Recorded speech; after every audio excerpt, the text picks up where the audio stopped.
Hello, giờ mình sẽ dẫn các bạn đi xuống chiếc tàu này và đi tham quan những cái building hai bên dòng sông nha. Các bạn nhớ bấm like, share, đăng ký, nhớ đăng ký ủng hộ kênh giúp và ủng hộ hai vợ chồng mình nha, để mình sẽ dẫn các bạn đi du lịch tham quan vòng quanh nước Mỹ nha. Xích lô để xe xích lô dẫn Việt Nam mình á. Đây xích lô.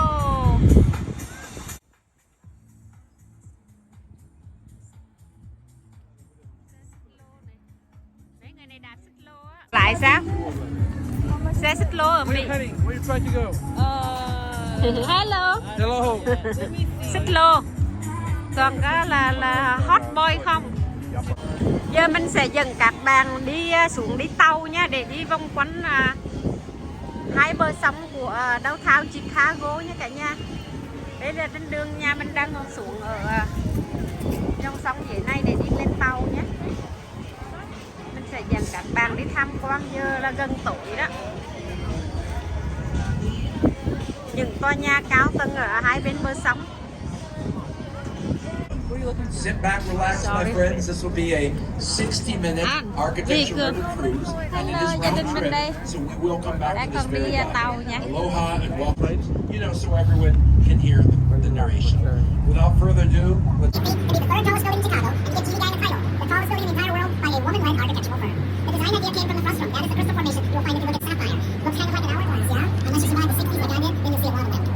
6 different tints of blue, green, and clear glass evoke the ever-changing color of the Chicago River water. And to confuse the wind, there is a blow-through floor, 2 floors wide, without walls. When the heavy winds come off the lake, wind is a high-pressure zone seeking low pressure. You don't want the wind stressing the building out. The wind has no choice. It will go right for that wall to the other side of the building. Look directly ahead of you to Trump International Hotel and Tower, the current second tallest building in Chicago by Adrian Smith, 2009. 98 stories, 1,171 feet. Slightly shorter than Jeannie Gang's building, but listed as taller because the architect put a needle on the roof, a spire. And when you rate the tall buildings, everyone agrees to listen to the Council on Tall Buildings in the Urban Habitat. And they let you count spires as height, taking it up to 1,362 feet. Now, Adrian Smith, as we look at the Trump building, introduces us to a style.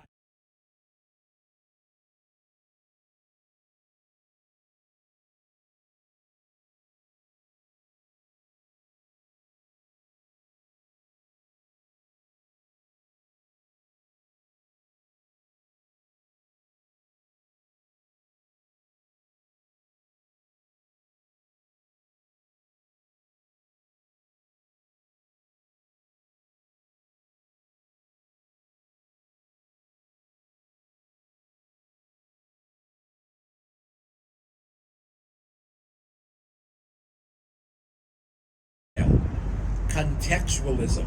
Architecture does not happen in a vacuum. You want to be site-specific to the neighborhood.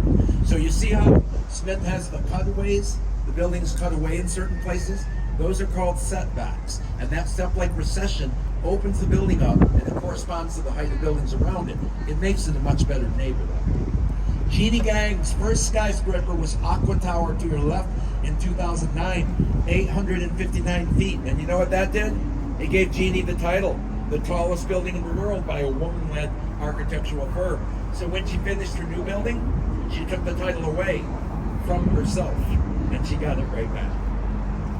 A very intriguing building on our right with an almost mosque-like Moorish yellow onion-skin dome. That is the Hotel Intercontinental. It began in 1930 as the Medina Athletic Club, a project of the philanthropic group. They call themselves the Sons of the East. They're well known for their circuses and hospitals, the Medina Shriners. Now check out that big yellow ball. The building was built in 1929. In the early 30s, somebody comes up with... Never happened. Anyone remember a little thing like the Hindenburg crashing? Dirigibles fell out of favor. Now, Daniel Burnham, architect Daniel Burnham for the World's Fair of 1893, the Columbian Exposition, created an entire working city to house the exhibits. It was called the White City, and it was done in a style of the Paris, France called revivalism, where he went back to Greece, Rome, France, Spain for ideas to uplift the population. And I will show you now what the World's Fair looked like. It looked like the Wrigley Building. Clock Tower 1921, North Face 1924. That's revivalism. You see, William Wrigley Jr., the chewing gum king, premiered Juicy Fruit Gum at the world's Columbian Exposition World's Fair, 1893. He brought the fair home. That is Spanish revivalism. The clock tower modeled on the 11th century Giralda Tower in Seville in Spain. And you know what those tiles are? Terracotta. Terracotta is fireproof, but you can also color it and glaze it, as Charles Beersman, architect, did to achieve a shading technique. See how you get that checkerboard effect? More interesting to the eye. We come to our Grand Boulevard, Michigan Avenue. You're going to do some shopping later. That's the magnificent mile going north from right here. We call Michigan Avenue in the French manner Boulevard Mich. It was inspired by the wide boulevards of Paris. But hey, let's take you to the bridge. What happened to the bridge? The bridge we call the Sable Bridge. We honor our first permanent resident, the French-speaking fur trader from Haiti, Jean-Baptiste Montoussaint, who actually started a fur trading empire right there in 1779. Now you see the wonders of the Riverwalk today. Most of this is more than 5 years old. Envisioning the Riverwalk for over 100 years, but we were very industrial in our early days until we got a $98 million federal transportation infrastructure improvement grant, and that allowed us to really open it up to what you're going to see today. The influence of the World's Fair again, the beautiful classic look of the Jewelers Building with cupola or dome, inspired by a 15th century Italian monastery, the Certosa de Pavia. Movie fans might remember Christian Bale as the Caped Crusader in Batman Begins. The end of the movie, he was sitting on those water tanks surveying Gotham City. We became Gotham City again for the Dark Knight movie. Now, the black box on the right is a style you are probably most familiar with, modernism. This is AMA Plaza. You know, modernism was born at the Bauhaus, an art compound in 1920s Germany, merging industry and art. And the third director of this famous art compound is named Ludwig Mies van der Rohe. He is the father of American modernism, came to Chicago in 1938. In modernism, look at the building, and what do you find? Wow. Highly articulated structure, attention to detail, but no decoration, no ornamentation. Modernism is utilitarian and functional. As Mies van der Rohe said, less is more. Here's a formula for modernism. Look at that building. All you need are three things: skeleton, skin, and space. Skeleton is your frame, skin is your glass curtain wall, space is a square. Unless you're the rebel modernist who didn't like squares, Bertrand Goldberg, doing the Marina City Towers on the left in a circular fashion in the 60s. Can you see how these earned the nickname the Corn Cob Towers? Goldberg had studied at the famous Bauhaus with Mies van der Rohe, rejecting boxes for a circle to bring people together, calling this curvilinear flower form. Stem housing elevators and utilities, rings like petals from the base up. No Riverwalk in the 60s, this was totally industrial, and so people who worked downtown wanted to live downtown. He had to create for you a complete city. So everything is at home. 4 restaurants, a bowling alley, a swimming pool, a bank, office space, and your living space upstairs. Please look directly at 55 West Wacker on the left to understand its style. Brutalism. From the French béton brut or raw concrete, the brutalists were modernists who took too many steroids. Yes, they celebrate structure, they go a little over the top, as brutalism wanted your institution to have a sense of lasting forever. Now, the building of the clock tower coming up on our right, Reed Murdoch Center by George Niemans, an architect associated with the Prairie School of Architecture. Prairie School architects evoke our flat Midwestern landscape. We have no mountains. So just like the plains, the buildings hug the horizon. Okay, folks, I made a big claim at the beginning of this tour that Chicago invented the skyscraper. I will now back that up. After that great Chicago fire, you weren't allowed to rebuild with wood in downtown Chicago. That left you with brick, masonry. But a load-bearing brick wall has to get 6 inches wider every time you go a floor higher, eats up all your floor space. So in 1885, a Civil War brick builder named William the Baron for the home insurance building introduced the iron and steel grid frame. In other words, a skeleton to support the weight like every modern skyscraper you see today. So this led to what became known as the first Chicago School of Architecture, 1885, early 1900s. And look to your right, here's a prime example of the underpinnings of the skyscraper right here, a true early Chicago school coffee warehouse from 1912. So do you understand the big change I'm talking about? From a wall holding up a building to a skeleton holding up a building. Because you see, once you got away from the wall, look how big windows got. You're liberated. And a big window like that would even be called the Chicago window in the building trade. And on our right, friends, the style put the roar of the roaring 20s, Art Deco, the 1930s Chicago merchandise mark. When I say Art Deco, you can think the Jazz Age, the Great Gatsby. America in the early 1920s was prosperous and modern. We said, forget the European handcrafted model. We want everything to look sleek and machine-made. This merchandise mark from 1930, largest structure in America prior to completion of the Pentagon. 4 million square feet of rentable space. Commissioned for $32 million by the Marshall Field Department Store, who dreamed of a giant wholesale market and woke up to the Great Depression instead. Had to sell it for $13.5 million, and Joseph Kennedy bought it, father of our late president and senators. On the way back, I'll tell you how Joe saved that building. Right now, have your cameras at the ready. I welcome you to Wood Point, the beginning of Chicago, where everybody settled in. It is a showplace for new architecture today. This building in 1983 started it, and that is a prime example of this idea of contextualism.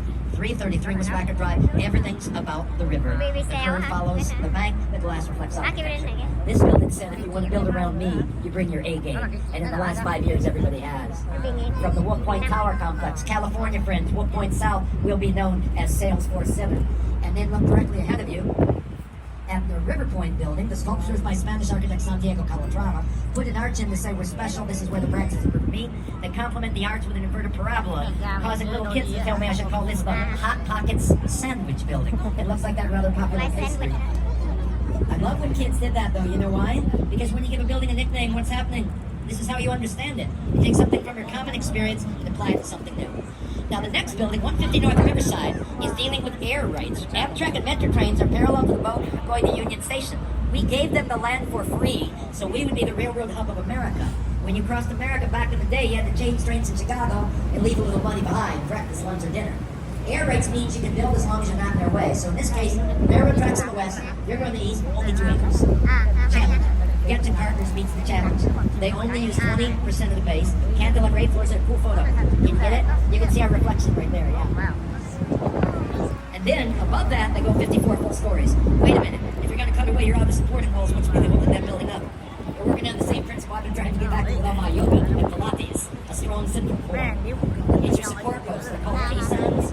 Watertight bauxite structures filled with concrete, in which, because Chicago and the Great Lakes were carved out by glaciers, they drilled down 110 feet, hit bedrock, went 5 feet deep. Getting Partners is doing the new Bank of America building on our left as well. I gotta tell you something, beautiful new building for Bank of America by Getting Partners. And what do I love? Those old riveted gray plates right at eye level. You know why? Because they tore down the General Growth building, post-World War II building modeled to look like a river barge. The old General Growth wasn't pretty. Nobody cried when it went away. But it was history. And in Chicago, you don't forget your history. So they salvaged the walls that you see right there and gave them kind of a second life as part of the Riverwalk design. Now we come to a great corridor of Art Deco on either side of us right now, my friends. Let's focus tonight on the Civic Opera building on our left, today home to Chicago's Lyric Opera 1929. It's a perfect marriage of pragmatism and art. They start with the opera house, surround themselves with corporate towers. You always have revenue still coming in. That's Art Deco as well, the Daily News building. Now as you look at Art Deco, think about this. This is the last hurrah for architecture. 1930, zoom, nothing for 25 years. The double whammy, what brought everything to a stop? The Great Depression of the 30s, followed by World War II. After the war, 55 into the 60s, is when Ludwig Mies van der Rohe and all these architects from the Bauhaus in Germany come into their own. Shopping malls and mirrors everywhere. And look at gateway number 4 with a curve. Now we're in the 1980s. What is the great irony of the city of Chicago? Newspaper reporter. Interview during the World's Fair. Says, oh, by the way, that's where Bumpus is O'Leary. That was online. Windy city with 81-mile-an-hour winds, you must deal with that. You know, I look at the Sears Tower every day and I consider the effect of the wind. Francisco, California, home to Paris for the Eiffel Tower, the tallest building in the world, the Burj Khalifa in Dubai. I'm going to ask you something now. Would you consider with me for a moment the mind of a building climber like Alain Robert? How he wakes up every morning and perceives the universe. Because in its simplest definition, what is architecture? Architecture is the way that we interact with and define the world, the space we live in. So you or I, we might look up at the Sears Tower. So cool. It was whole retrospective of the great Catalonian, Ricardo Bofill. It is 77 Swagger Drive. Bofill, a modern classicist. Check this out. The Greek temple style roof meets the glass curtain wall of modernism. Now look at the checkerboard building coming up next with the slightly overhanging eaves, just past 55. That is the Leo Burnett advertising headquarters. Now, in just a minute, the captain's going to start heading into the dock. Wait, he's heading into the dock. That's right. I can feel it right now. When he starts going into the dock, you must return to your seats. You must be seated.